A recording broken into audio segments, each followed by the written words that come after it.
my brother, and you know that I've been very restrained from the beginning of this meeting. I've not made any intervention because I wanted to make a saving. Mr.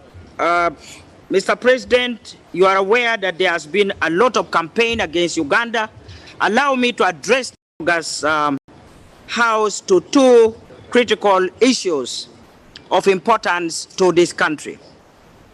First of all, I would like to bring to the attention of the committee the horrendous massacre that took place in my country on Friday night last week on the 16th of June.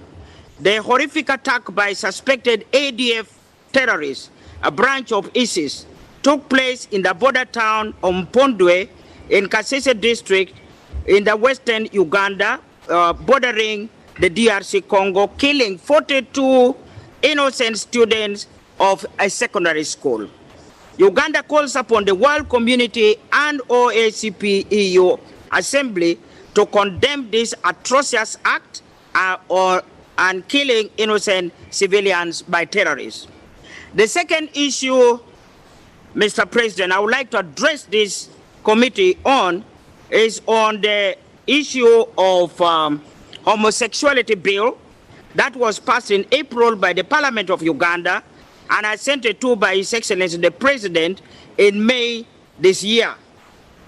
The passing of this bill has caused a lot of excitement across the world.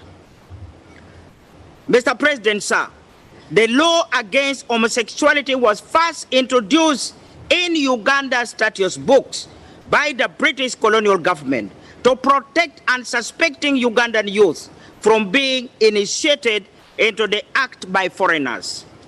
Mr. President, sir, and honorable members, the fact of the matter is that the new law was conceived to criminalize the promotion of and commercialization of homosexuality, mainly targeting innocent children in schools and vulnerable persons in our society, including physically disabled and mentally impaired persons.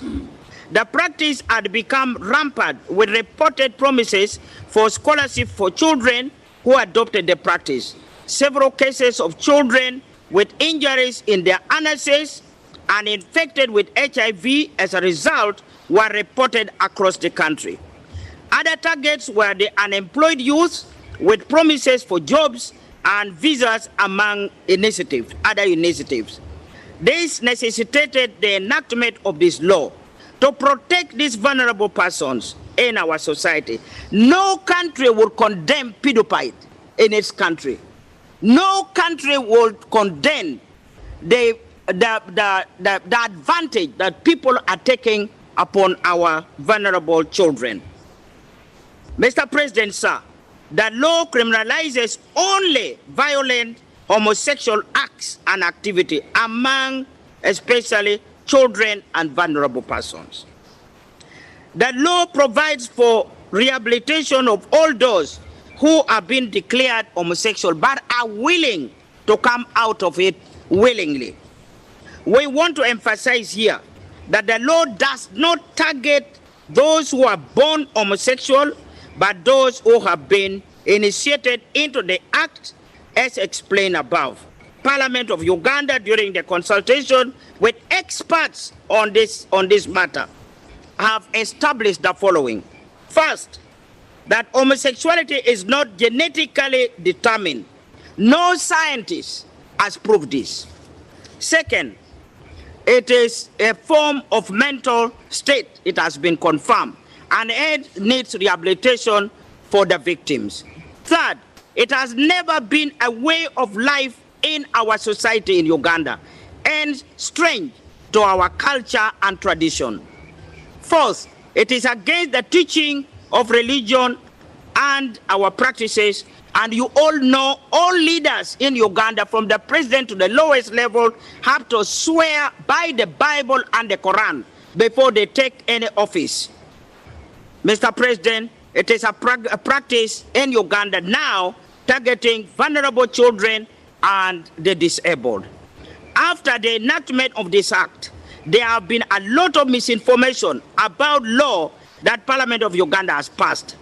We would wish to clarify, therefore, that this law does not criminalize persons who simply dress or appear to look like homosexuals.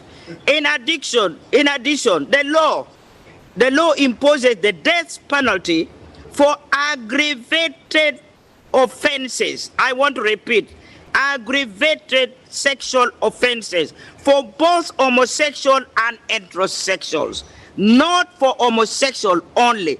Aggravated sexual offense against homosexual and heterosexuals. Mr. President, take note of this. The law upholds the value of culture of Uganda as enshrined in our constitution, and therefore geared towards establishing the family life and promotion of human dignity with upright morals. Finally, Uganda delegation therefore implores fellow OACP and EU members to understand the reason behind this law and to support this move and promote the same in their countries. We join this partnership not to lose our sovereignty. I repeat, we join this partnership not to lose our sovereignty.